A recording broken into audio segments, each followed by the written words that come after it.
फौजी भाइयों नमस्कार। आपका अपने वीर सैनिक वेलफेयर यूट्यूब न्यूज़ चैनल पर फिर से स्वागत है। भाइयों,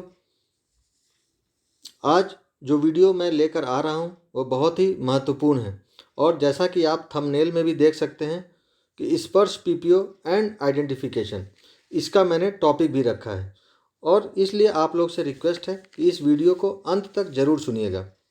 भाइयों, जैसा कि आप जानते हैं ये नवंबर का महीना है और जैसा कि अब तक होता आया है, नवंबर के महीने में हर पेंशनर की एनुअल आइडेंटिफिकेशन होती है, जिसके बाद उसकी अगले महीने की पेंशन चालू रहती है।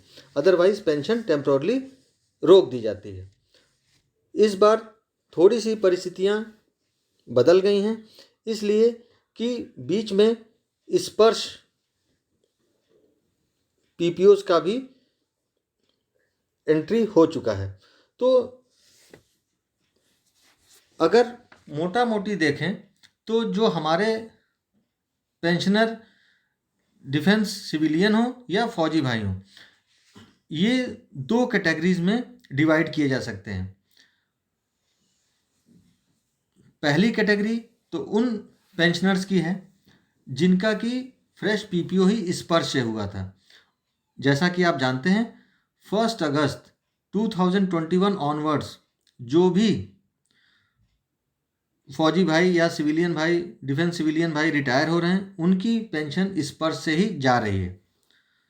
तो उनको फ्रेश पीपीओ जारी होने के बाद जब वो आइडेंटिफिकेशन करा लेंगे या करा लिए होंगे तभी उनकी पेंशन चालू हुई होगी।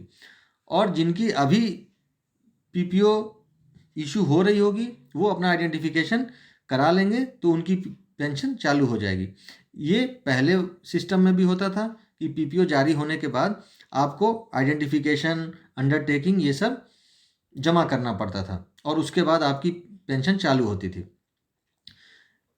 ऐसे फौजी भाई भी हैं जिनको ओरिजिनल पीपीओ तो पीसीडीए पेंशन इलाहाबाद ने इशू किया था, लेकिन अब उनको स्पर्श का भी पीपीओ अलॉट हो चुका है और उनको ये मैसेज मिल चुका है कि उनका पीपीओ स्पर्श पे ट्रांसफ़र हो चुका है। इसके अलावा एक कैटेगरी उन डिफेंस पेंशनर्स की है जिनका original PPO PCDA pension Allahabad ने ही इशू किया था और अभी तक उनका पीपीओ स्पर्श पे माइग्रेट नहीं हुआ है, मतलब उनको स्पर्श का पीपीओ नंबर अलॉट नहीं हुआ है। तो चूंकि ये नवंबर का महीना है तो हर फौजी भाई या पेंशनर, उनको ये डर है कि कहीं अगले महीने से उनकी पेंशन रुक न जाए। तो आइए उसी पे चर्चा करते हैं कि किस तरह के पेंशनर को इन परिस्थितियों में किस तरह आइडेंटिफिकेशन कराना है जिससे कि उनकी पेंशन अगले महीने चलती रहे। तो जैसा कि मैंने पहले बताया कि पहले कैटेगरी में वो पेंशनर आ रहे हैं जिनका फ्रेश पीपीओ स्पर्श से ही हुआ था। उनमें से जिनकी पेंशन चालू हो गई होगी वो तभी हुई होगी जब उन्होंने अपना आइडेंटिफिकेशन स्पर्श पोर्टल के थ्रू या जीवन प्रमाण सेंटर्स या जीवन प्रमाण की वेबसाइट के थ्रू अपना आइडेंटिफिकेशन करा लिया होगा। तो उनको अभी आइडेंटिफिकेशन कराने की आवश्यकता नहीं है। ऐसे फौजी भाई या ऐसे डिफेंस सिविलियन भाई जिनका पीपीओ पीसीडीए पेंशन इलाहाबाद के द्वारा हुआ था लेकिन अब उनका स्पर्श पे दूसरा पीपीओ नंबर अलॉट हो चुका है, उनके पास मैसेज भी आ गए हैं, कुछ के पास तो बैंक से भी मैसेज आ रहे हैं कि आपका पीपीओ स्पर्श पे ट्रांसफ़र हो गया है और इसलिए अब आपकी पेंशन यहाँ से नहीं दी जाएगी। ऐसे सभी फौजी भाइयों के लिए ये इम्पॉर्टेंट है। उनका आइडेंटिफिकेशन तो होना ही है, इसलिए कि वो नवंबर में वैसे भी ड्यू था, लेकिन उनके लिए आसान होता अगर वो पिछले सिस्टम के थ्रू के बैंक में जाके अपना आइडेंटिफिकेशन करा लेते या किसी भी गवर्नमेंट रिकॉग्नाइज्ड जीवन प्रमाण सेंटर या जीवन प्रमाण की वेबसाइट से करा लेते। अगर डिजिटल लाइफ सर्टिफिकेट नहीं सबमिट कर पाते तो मैनुअल लाइफ सर्टिफिकेट वो बैंक से लेते और किसी सक्षम अधिकारी या गस्टेड अधिकारी से साइन करा के जमा कर देते और उनकी पेंशन चलती। लेकिन चूंकि उनको स्पर्श का पीपीओ अलॉट हो चुका है इसलिए वो ध्यान दें कि अब उनका बैंक में किसी भी तरह का आइडेंटिफिकेशन नहीं होगा। तो क्या उनकी पेंशन अगले महीने आएगी या नहीं आएगी? तो वो ध्यान से सुन लें कि उनको अपना आइडेंटिफिकेशन स्पर्श के अधीन कराना होगा। इसका मतलब ये हुआ कि उनको जो पीडीए पहले बैंक था उसके बदले उनको अपना पीडीए स्पर्श सेलेक्ट करना होगा आइडेंटिफिकेशन करते वक्त। अब ये आइडेंटिफिकेशंस कहाँ पे हो पाएंगे? तो मैंने कुछ बातें अपने पिछले वीडियोस में भी इसके बारे में की थी, लेकिन आज स्पेसिफिकली बताने के लिए ही ये वीडियो डाल रहा हूँ। तो आप सुन लें कि स्पर्श पेंशनर पोर्टल पर आपको ऑप्शन मिलेगा आइडेंटिफिकेशन में डिजिटल लाइफ सर्टिफिकेट या मैनुअल लाइफ सर्टिफिकेट का। अगर डिजिटल लाइफ सर्टिफिकेट आप उस पर प्रोसेस कर पाते हैं तो वो आसान है और उसमें किसी तरह की कोई टेक्निकल बाधा भी नहीं होगी। लेकिन अगर किसी वजह से आप डीएलसी या डिजिटल लाइफ सर्टिफिकेट नहीं कर पा रहे हैं तो वहाँ पे आपको एमएलसी या मैनुअल लाइफ सर्टिफिकेट का ऑप्शन है। तो प्रोसेस वही है कि आपको मैनुअल लाइफ सर्टिफिकेट वहाँ से डाउनलोड करना पड़ेगा, उसको प्रिंट करके कंसर्न फील्ड्स को भर के किसी सक्षम अधिकारी या गस्टेड अधिकारी क्लास 1 गस्टेड अधिकारी से साइन करा के आपको स्पर्श पेंशनर पोर्टल पे ही अपलोड करना पड़ेगा। कहीं जमा नहीं करना है, उसी पेंशनर पोर्टल पर अपलोड करना है। आपको प्रोसेस अंडर प्रोसेस का मैसेज आएगा और जिस वक्त प्रोसेस कंप्लीट हो जाएगा, जिस वक्त सिस्टम आपकी आइडेंटिफिकेशन एक्सेप्ट कर लेगा, उस वक्त आपके पास नोटिफिकेशन आ जाएगी। इसके अलावा अगर इसमें आपको दिक्कत आती है तो आप जैसा जानते हैं कि जीवन प्रमाण सेंटर्स हैं या जीवन प्रमाण की वेबसाइट है, आप उस पर जाके अपना डिजिटल लाइफ सर्टिफिकेट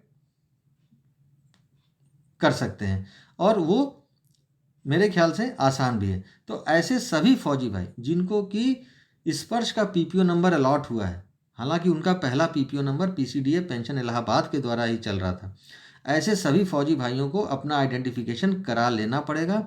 और चेंज यही है कि अब आपका पीडीए जहां आप बैंक सेलेक्ट करते थे वहां पे स्पर्श सेलेक्ट करेंगे, अदरवाइज सिस्टम उसको एक्सेप्ट नहीं करेगा, आपकी पेंशन रुक जाएगी और फिर आप परेशान होंगे। और तब जाके आपको जिस वक्त आप स्पर्श ऑप्शन के तहत अपना लाइफ सर्टिफिकेट सबमिट करेंगे उस वक्त आपकी पेंशन फिर अगले महीने चालू हो जाएगी। तो ये तो जानकारी उन फौजी भाइयों या डिफेंस सिविलियन भाइयों के लिए थी जिनका फ्रेश पीपीओ स्पर्श से हुआ था या स्पर्श का पीपीओ नंबर उनको अलॉट कर दिया गया है। तो एक बार वो आइडेंटिफिकेशन करा लेंगे तो उनको अगले साल उसी महीने में आइडेंटिफिकेशन कराना होगा जिस महीने में उन्होंने पहली बार आइडेंटिफिकेशन कराई थी। हमारी दूसरी कैटेगरी उन पेंशनर भाइयों की है जिनका original PPO PCDA pension Allahabad ने ही इशू किया था और अभी तक उनको स्पर्श का पीपीओ नंबर अलॉट नहीं किया गया। तो उनके लिए कोई भी चेंज नहीं है। फिर से सुन लीजिए, उनके लिए इस आइडेंटिफिकेशन प्रोसेस में लाइफ सर्टिफिकेट सबमिट करने के प्रोसेस में कोई चेंज नहीं है। वो जैसा बैंक में अपना लाइफ सर्टिफिकेट सबमिट कर रहे थे, चाहे डिजिटल लाइफ सर्टिफिकेट या मैनुअल लाइफ सर्टिफिकेट, वो वही प्रोसेस अभी भी फॉलो करेंगे। उनके पास इस तरह का कोई मैसेज नहीं आएगा कि आपकी पेंशन यहाँ से ट्रांसफ़र कर दी गई है। उनके लिए कोई चेंज नहीं है। वो अपना आइडेंटिफिकेशन करा लें, नवंबर महीने में ही करा लें, अदरवाइज जैसे पहले होता था कि दिसंबर की पेंशन नहीं आएगी और जब वो आइडेंटिफिकेशन करा लेंगे तभी पेंशन आएगी। हाँ, ऐसे भाइयों के लिए ये जरूर सूचना है कि जब उनको भविष्य में स्पर्श का पीपीओ अलॉट होगा, और होगा ही, बहुत तेज प्रोसेस चल रहा है तो होगा ही, उस वक्त उनको उस नए पीपीओ के अगेंस्ट जो मैंने ऊपर तरीके बताए स्पर्श पेंशनर पोर्टल के थ्रू या जीवन प्रमाण सेंटर्स या जीवन प्रमाण की वेबसाइट के थ्रू उनको एक बार पुनः अपना आइडेंटिफिकेशन कराना पड़ेगा, भले ही उन्होंने नवंबर में ये आइडेंटिफिकेशन पुराने पीपीओ से करा लिया हो। अदरवाइज उनकी पेंशन फिर एक बार टेम्पोरली रुक जाएगी और जब वो दोबारा आइडेंटिफिकेशन करा के सिस्टम में डालेंगे तभी उनकी पेंशन चालू होगी। तो आप लोगों से फिर से यही कहते हुए कि अगर आपको मेरी बात क्लियर हो तब तो अच्छी बात है, अगर ना हो तो फिर से एक बार ज़रूर वीडियो को सुनें। फिर भी ना क्लियर हो तो आप ज़रूर कमेंट सेक्शन के थ्रू मुझसे जुड़ें। और मैं आपको हमेशा की तरह फिर ये विश्वास दिलाता हूँ कि अगर आपकी इस तरह की कोई परेशानी आएगी तो मैं पूरी कोशिश करूँगा कि आपकी मैं मदद करूँ और आपकी पेंशन जो चल रही है उसमें किसी तरह की रुकावट ना आने दूँ।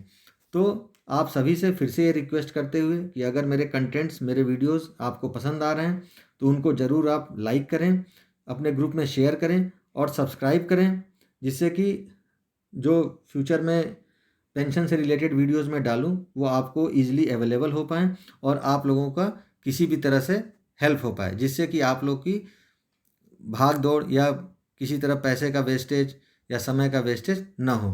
तो फिर मैं जैस अगला कोई भी टॉपिक मुझे मिलेगा और मुझे लगेगा कि आप लोग के लिए बहुत ही ज़रूरी है तो मैं उसको लेकर फिर आऊँगा। तब तक के लिए जय हिंद।